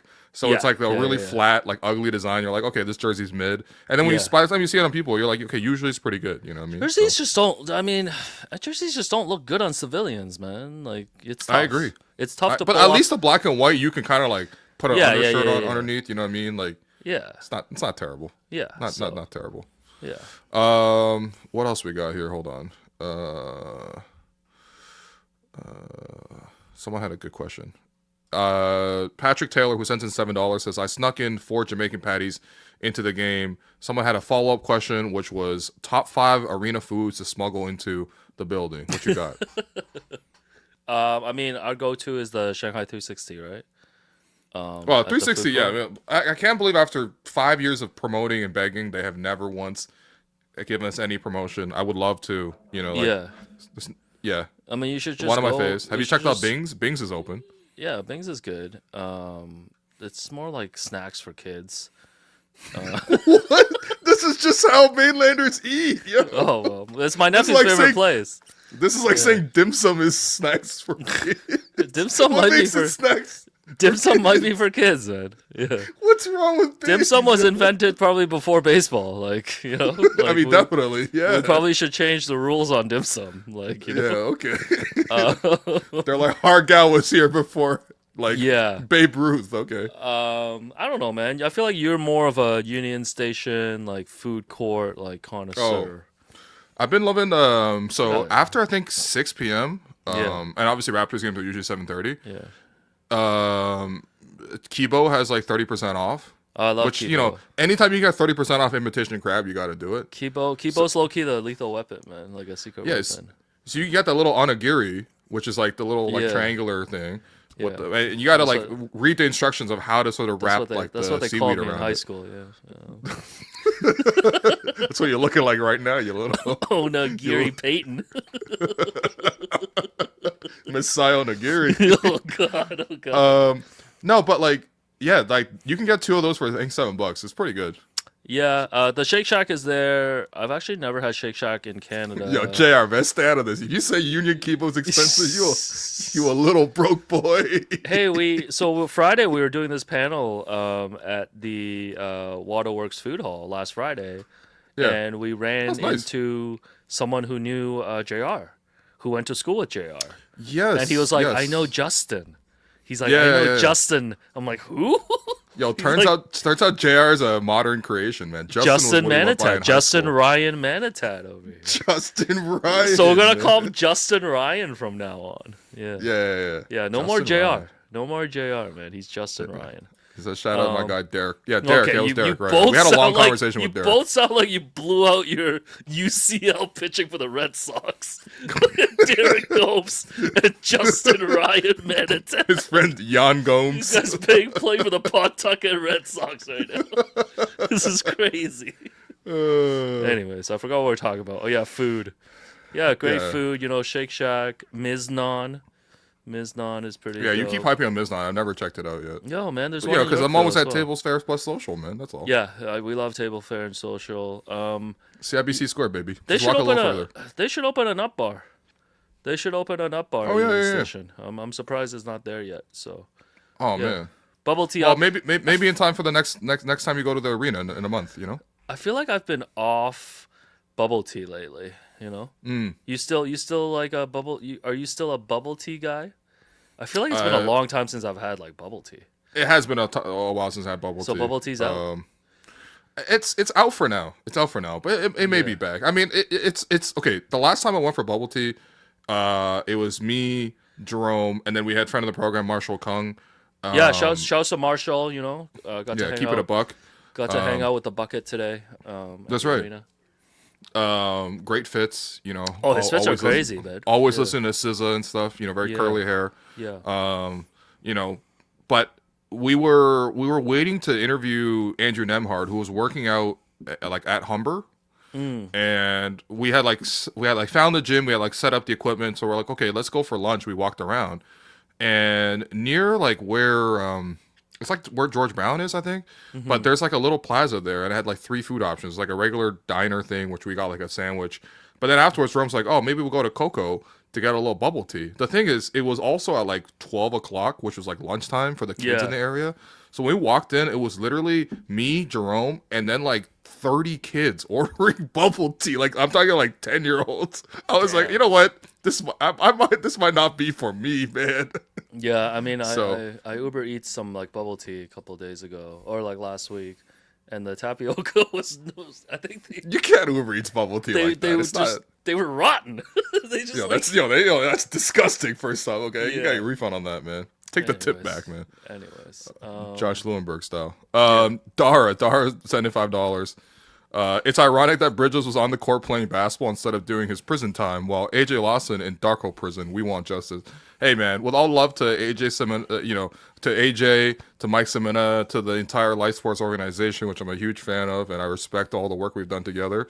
But this ain't the biggest problem in the Raptors organization at the moment. These are good problems, you know what I mean? Like Darko, like Marlo once said, it's one of them good problems. Yeah, but AJ has been hooping for the 905. There's no doubt. No, shall I say AJ been hooping. You been tapping in 905? You been watching some 905, my brother? Definitely not, man. Yeah. Really? I barely watched the 416, man. just let me get one area code in. Once we hit the 905. My guy got time to play pickleball, but he doesn't have time to watch the 905. This guy got time to do Muay Thai. Come on, man. Yo, chill, man. Just trying to find some new hobbies, Yeah, fair enough. Yeah. We're taking a lot of questions. So we appreciate you guys, this is like record viewership for like live viewership. Can you guys all leave? Can you guys all leave now? Because then Will end the show. Oh, okay. If the number keeps climbing, Will won't end the show. Yeah, someone just sent in $5. No comment. Just $5. Yo, thank you. Yeah. I like that. Just straight business. Appreciate it, man. Straight business. No chatter. Yo, look at this. Industrial guy says $6.99. Crazy how we're at 800 plus likes in an hour in November after a Hornets game. Been a while. Alex, I'm going to catch you at one of these Sunday games. You know what? This is the thing. It's like, we sometimes we forget this because like the Raptors have been like really bad or like mid to like really bad for the last 5 years. But like, do you remember like the excitement around this team, man? Like before the pandemic, you know how Masai was like, yo, I think the pandemic set us back 5 years. Yeah. Remember he said that, right? He's like, we got to relocate to Tampa. You know what I mean? Like, but the momentum behind the Raptors brand, obviously championship, the year after. I mean, the pandemic didn't tell them to sign Aaron Baines. Yeah. Oh, yeah. Playing, you know what I'm saying? Yeah, okay, fair enough. The pandemic didn't tell them to draft like, Jalen Harris and Malachi Flynn. Yeah. Oh, come on. We the North, man. That wasn't the COVID-19 particles. Okay, you know what? Fair. They fell off for a bit. Yeah. And Masai paying the price for that now. But like the fan base is like the Raptor fan base is kind of incredible. Like Toronto is an incredible sports town. We're just like because of the Leafs, it kind of conditioned everyone else to have this like feeling of like everything's always the other shoe's gonna drop. We're always gonna be terrible. We're always gonna get embarrassed. Like I genuinely think the Leafs have actually like mentally corrupted like most of like the fan base. Just people who watch sports in Canada or in Toronto in particular. But like the way that people showed up for the Jays run, which obviously you know the most about that.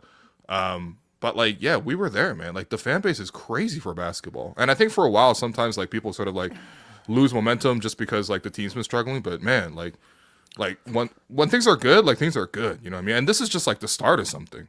Well, I think it's tough to like, watching the Raptors win the title in 2019, watching the recent Jays run. Like it's almost hard to put into perspective of just like you said, like appreciating a team that's kind of like in that innocent phase or like that's just coming up, right? Because like you're not going to be chasing like championship moments, so it's like you almost have to recalibrate to really appreciate like really just like whatever the process and like these moments of like a nice win on a Monday against the Hornets that you can really kind of like soak in and stuff. Like I think once you've tasted like the championship and stuff, even though it's been like 7 years now or whatever, like it's still hard to recalibrate that way. When it's a team that's not really driving towards that end goal. I think it's just hard. Yeah. But it can't be, the thing is like, it can't be championship or nothing. You know what I mean? As a sports fan, you got to understand, you're not competing for a championship like 90% of the time. Maybe 80% of the time. Like a really good organization, you're competing half the time. Yeah. But you still need something to do on a Monday night, man. Where were you going? Like, what else were you going to do Monday, November 17th? Probably watch John Cena's last Monday Night Raw at Madison Square Garden. Yeah. Oh, really? Yeah, or the Dallas Cowboys on Monday Night Football. You liking football like that? Is football good? Or crack open a book. Yeah. we know that ain't happening. You know what? Honestly, I hear your point about the books because it took me like I read through half of Oren's book before we interviewed Oren on the show. Yeah. And then I'm like, okay, I'm gonna get to it, and I just kept carrying the book around to different trips I was doing around the city, but then I never really stopped and actually read it until I finally got on the streetcar, and I'm like, oh, I got 20 minutes to go from Dundas and Lansdowne to Hongqing last night. Mm-hmm. I'm gonna bring the book, and I finally got in 20 minutes of reading, and that's where I got the RJ Barrett story from. Maybe Oren did a great job with that book, man. Shout out to Oren, man. Everybody go pick up The Golden Generation. But yeah, maybe I should start bringing my books in for these 9-minute Uber rides then. Yeah, maybe. I think. Do people read in Ubers? I've never seen a guy bust out. You know what? That might be the most performative thing of all time if you're reading a book in an Uber. It's like, yo, sir, shut the fuck up and let me read in peace, man. Yo, turn the temperature up. I know this Uber's only $7 down. And it's 2 blocks and I should have walked, but I'm trying to get through 10 pages of The Alchemist right now. Yeah, let us know if you read a book in an Uber share, okay? If you've ever read in a book. Yo, I might purposely Uber share just to get some pages in. You're like, yo, I want to go to Markham. It doesn't matter how long it takes. I'm gonna be here reading The Golden Generation. And I'm still gonna be on Gilges. I'm still gonna be on page 1. This guy's LeBron right now. Here's a $5 thought. I don't like when books, the intro, they don't have the page number doesn't start until after the intro. So you'll have books where you read a 14 page intro. But then you flip to chapter 1 and it still says page 1. Yeah. Just something to chew on. Yeah. Honestly, it makes me so sad how books are nowadays. Just something to chew on. Book talk and shit, it's tough, man. I don't know. What do you mean book talk? No, how did books become an influencer thing? What happened to a book clubs? We're doing book talk, man. I saw a tweet today that was like, this is the worst era to be a smart person in, and it's so true. Being smart, it's never been less important to be smart. This world is so dumb. Being smart gets you nowhere. I think it's more important now to be available and loud than it is to be smart, which is a very bad place to be societally. But. Yeah. No, I don't even think this is just a North American thing too. I think it's actually worldwide. Being smart and intelligent used to be something that was respected and valuable, and now it's not. For sure. Yeah. Anyways, it's tough for me out here. Yeah. Brian Canoggio? It's not Brian Colangelo. We got Brian Canoggio. Is this the Bapu of Brian Colangelo? Bapu Colangelo? Shuts to Brian, it says Canonigo. Canonigo. Canonigo. Or Canonigo. Yeah. Okay. Well, Nico Harrison asks, question for Alex, what colognes did you wear back in the 2000s? Aqua de Gio that everyone wore. What's that? Put us on. What's that? I don't know. How much was it first off? Was it expensive? It's not expensive, man. Colognes are all about the same. Honestly, I rolled with just deodorant for a long time. Just were you an Axe guy at all? Nasty. I think either this guy rolled around in deodorant. Old Spice. You can't say that publicly, dog. No, but I smell good, man. My perspiration. This guy smelled like a Shoppers Drug Mart. Is Ronnie Chang promoting Old Spice? Yeah. Old Spice. Is that what's going on? Oh yeah. No, because you'll randomly watch the Raptors game and then it'll go to commercial and you'll just see Ronnie Chang's nipples. Yeah, as a horse. Covered in soap. I'm like, yo, I know that guy, man. It's weird. And then more recently, I did this random article about the Michael Jordan cologne a few years ago, and in the process of it, I bought a bunch of it off Amazon. Oh, yeah, of course. So I just started using Michael Jordan cologne. So I was using that for 2-3 years. What does Is it it smell fighting like? for closet space with your Beijing? Yo. Oh my God. What does it smell like, man? Like It cigars? smells like cigar aficionado. Yeah. It smells like a cohiba. You're just like... Yeah, and now I wear this Dead Cool milk or something that you buy at Sephora. Yeah. I told you the story. Okay. I met I ran into some girl at a bar who smelled really good, and I asked her what she was wearing just so I could steal it off her. Yo, that's Riz, man. No, but I made it clear. I'm not interested in you. I just wanted to know that. Yo, I'm not interested in how you look or who you are. I just want to know what you smell yeah, like. I just want information. That's not freaky. Yeah, the process of clarifying made it even worse. That's, you really didn't need to do that. And she Oh, had we just smell stepped out of the first. washroom too. Jerome, what'd you wear, man? I don't even think I really wore cologne. Like, I just have never been like a cologne or scents person like my whole life. So I just kind of been operating as is. Shouts to, I actually did come all on the natural. show to share something with you that I just came across on Twitter. Oh, okay. You guys are obviously huge fans of Chet Holmgren and his Holsties. Yeah. Did you see his? This is his fit pick from today. Okay, I that's just want pretty to share fire. with you, which is I'd like wear decent. Just like within the theme of stuff. He does look comically skinny with how baggy the jeans look on him. totally. It looks like you can't even tell the outline of a leg, but But as you can see here, it's like a full, like for those who are listening, it is a full black leather, black tee, black belt, black shoes, black everything. sunglasses. Sunglasses, all that. This was posted and tweeted by the OKC Thunder with this caption: "Black by popular demand." not bad. No, they set him up, man. That's not bad. They set him up like Dwayne Wade and LeBron James. That's not bad. I respect that. You're about it. You're about it. Yeah. Shouts to Lane Kwan before I forgot to. She bought Hey, me shouts to some, EQPR. She bought me some Hugo Boss cologne. Oh, what? So that's next in rotation. Yeah. Oh, Nice. sick. I'll wear it. I bought this at a university student fair once. This looks like rubbing Shouts to alcohol. Karim. It's diesel cologne. This looks like rubbing alcohol. It's diesel It comes plus masculine This guy, eau de toilette. this guy going to Esso to pump gas on his fucking arms. Yeah. This guy smells like gasolina. over here. Right. Yo, this is what I smelled like all when I was 18 and 19 years old, bro. Yeah. I wore nothing but diesel. I feel like Call me Shaq Diesel, I man. feel like in high school, like, and maybe even university, like, what cologne you wore was a thing. No, for sure it was. No, Streets are saying I got this from the pharmacist, man. This guy had to get a prescription at Shoppers Drug Mart. Why is that packaged To like get the milk? diesel regular petroleum, man. I thought I was wearing premium. This guy's Turns out I was wearing standard. This guy's Johann Petroleum. Johann Petrol's so good.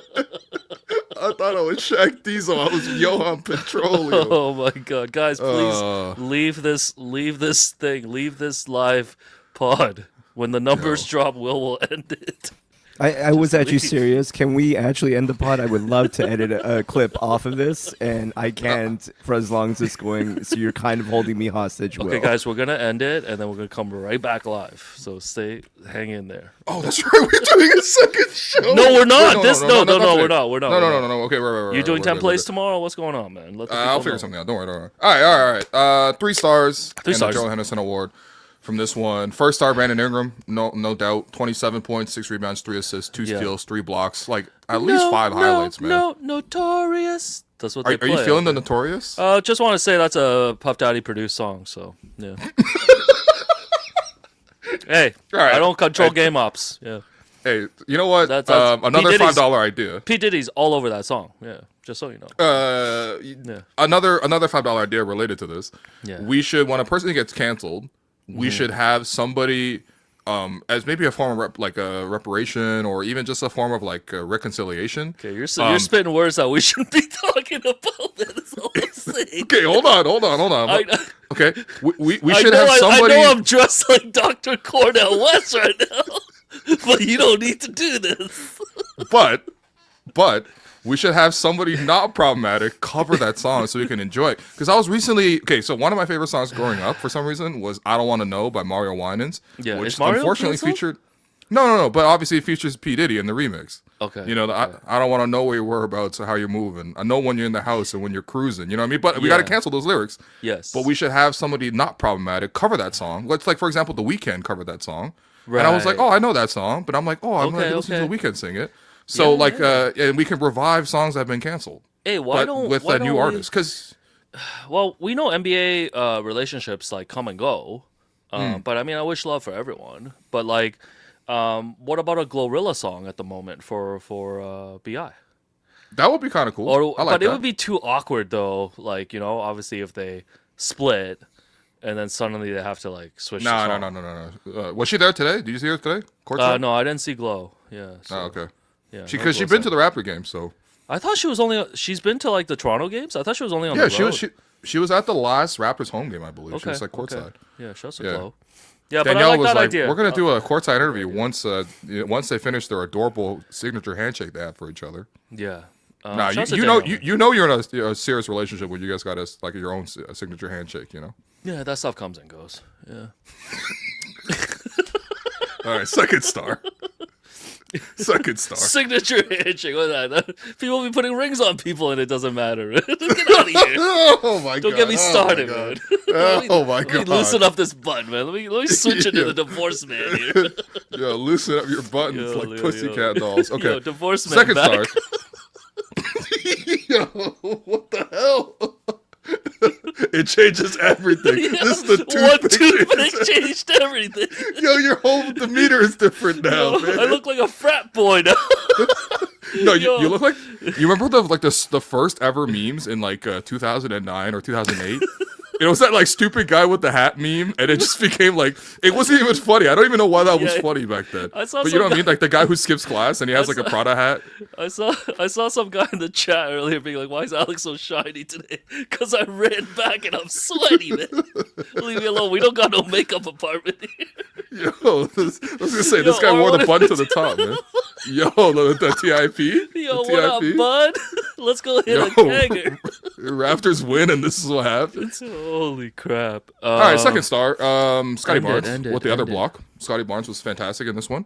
Yeah. And then third star, Jakob Poeltl. Jakob has been excellent. 13 points, 9 rebounds, 6 to 7 shooting from the field. Yeah, he was great. It was a tough game. But I thought actually this was one of them where the entire starting five played really well in different key points. Your Gerald Henderson award is it's got to be Kon Knueppel for sure, man. What am I saying? Yeah, Kon Knueppel was fantastic. 24 points to lead the Hornets. He just came off a 32-point game in Milwaukee, where he's from. He had like apparently 2,000 people at the game. I didn't know he had motion like that, man. 2,000?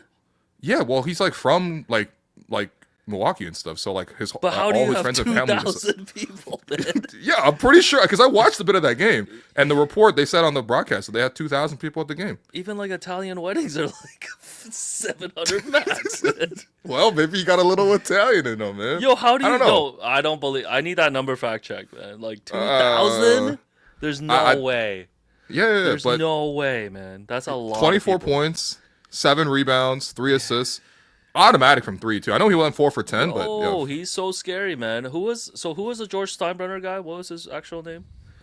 Ryan Kalkbrenner. Okay, he's a rookie. Yeah. He's I think he was the 41st pick or something. Okay. Like a really good pick for that range. I know Raptor fans can be like, "Why did we take Elijah, man? Come on, can we not complain for one day?" Like, yeah, but he was solid too, yeah. No complaint. November. Yeah. How about that? okay. Yeah. Okay, here you go. This is from Steven Watson. Hold on, I'll screen cap this tweet here as proof of this actually happening. Because A tweet is not a proof. A tweet is not proof, though. Bro, we're doing a React pod, man. You know Does what he I mean? have Like does the he have- barrier for proof is low. You know Does what he I mean? have is there photographic evidence that he had 2,000 people there? I don't know if they did like a census or something. You know what I mean? It's the U.S. Man. You can't get accurate censuses. But this is from Steven Watson TV. Man. What a showing of support for Kon Knueppel in his first NBA game back in Milwaukee. Close to 2,000 friends and family were here tonight. He nearly filled up a section post game and spoke to the group afterwards. Lies, man. Zoom in on this photo. I will literally count every. There's no This way doesn't that's look like 2,000. 2,000. Hold There's on. no. This guy made up a number, man. You know how This many is like- people 2,000 is? This is like 200. No, You know how many people 2,000 is? That's insane. No, Well, man. okay. This is It is a insane. lot of people. There's no doubt. There's a lot of people here, but No. maybe some of them left. Maybe I have to catch the traffic. No, maybe 2,000 people is a lot of people, man. 2,000 is a lot. 2,000 No, is a there's lot. You're no right. way he brought 2,000 people, man. Well, I don't what you want me to say. The streets are saying you got 2,000. They I'm say you saying got motion. they're lying to you, man. Okay. Yo, open your third eye, man. Holy. All right, fair enough. Yeah. Journalism is dead. Yeah, absolutely. Anyway, God damn. thanks everyone for listening. Appreciate all of you guys. Leave some more likes on the stream. But yo, Raptors are back, baby.